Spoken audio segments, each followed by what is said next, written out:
بچے کی تربیت کو ماہرین نے 3 حصے میں تقسیم کیا ہے۔ 7 سال۔ پہلے 7 سال بچے کو گود میں اٹھا کے رکھو، دوسرے 7 سال بچے کو غلام بنا کے رکھو، اور تیسرے 7 سال بچے کو دوست بنا کے رکھو۔ پہلے 7 سال بچے کو گود میں اٹھانے کا مطلب یہ ہے کہ وہ تم سے سیکھے، اور ہم تو 3 سال کے بچے کو بھی، آج 2.5 سال کے بچے کو بھی اسکول بھیج دیتے ہیں، مائیں فارغ البال ہونا چاہتی ہیں، لیکن ایسا نہیں ہے۔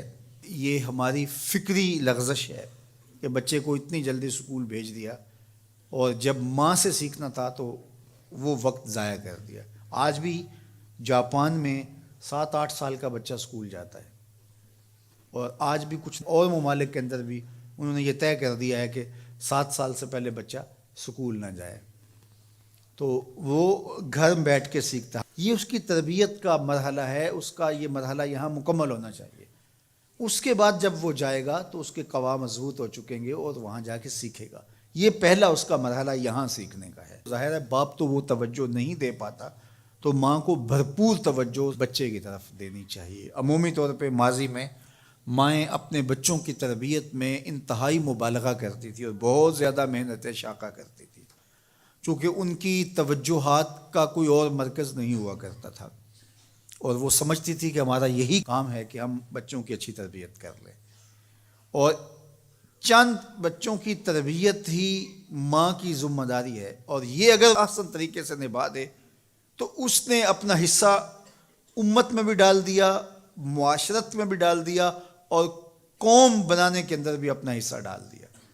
لیکن اگر وہ اپنا یہ فریضہ انجام نہیں دیتی، اس میں کوتاہی کر دیتی ہے، تو اس نے پھر کچھ بھی نہ کیا۔ اچھی نسل اچھی ماؤں کی گود سے پروان چڑھ کے ہی معاشرے کو نصیب ہوتی ہے، اور یہ بنیادی اکائیاں ہیں، بنیادی اینٹیں ہیں جس سے معاشرت ترتیب پاتی ہے۔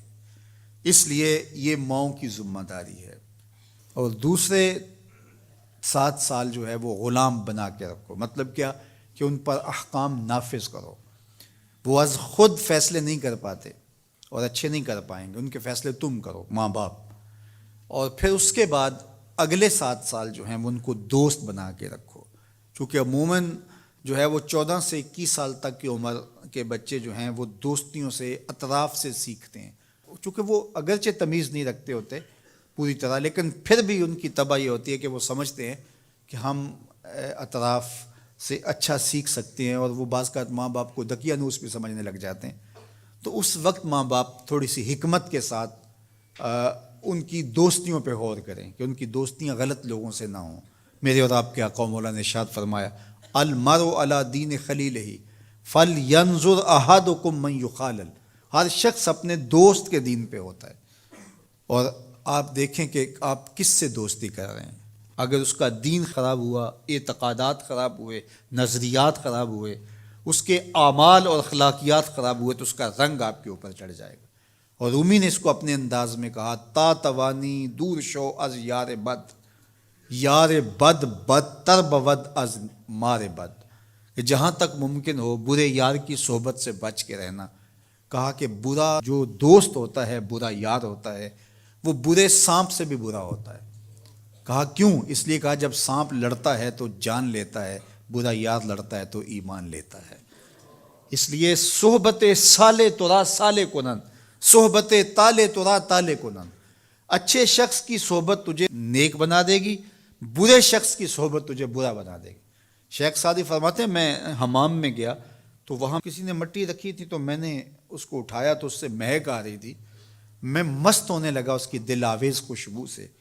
تو میں نے اس کو کہا کہ تو مٹی ہے، عنبر ہے، موتیا ہے، نسرین ہے، نسترن ہے، کیا ہے تو؟ تیری دل آویز مہک سے مشام ہستی مہکے چلے جا رہے ہیں، اور ہے تو مٹی، تو کیا ہے تو؟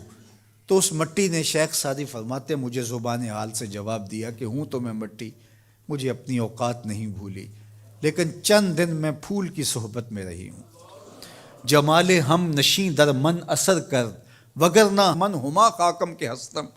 اس نے کہا ہوں تو ذات کی مٹی ہی، لیکن میں گلاب کے پھولوں تلے تھوڑی دیر رہی ہوں تو میرے یار کا جمال میرے اندر سرایت کر گیا ہے۔ تو ذات کی مٹی ہوں لیکن صحبت میری پھول سے رہی۔ یار مٹی پھول سے صحبت پیدا کر لے تو اس سے مہک آنے لگ جاتی ہے، تو یار بندہ صالح صحبتوں کا انتخاب کر لے تو اس کی زندگی کیوں نہیں بدلتی؟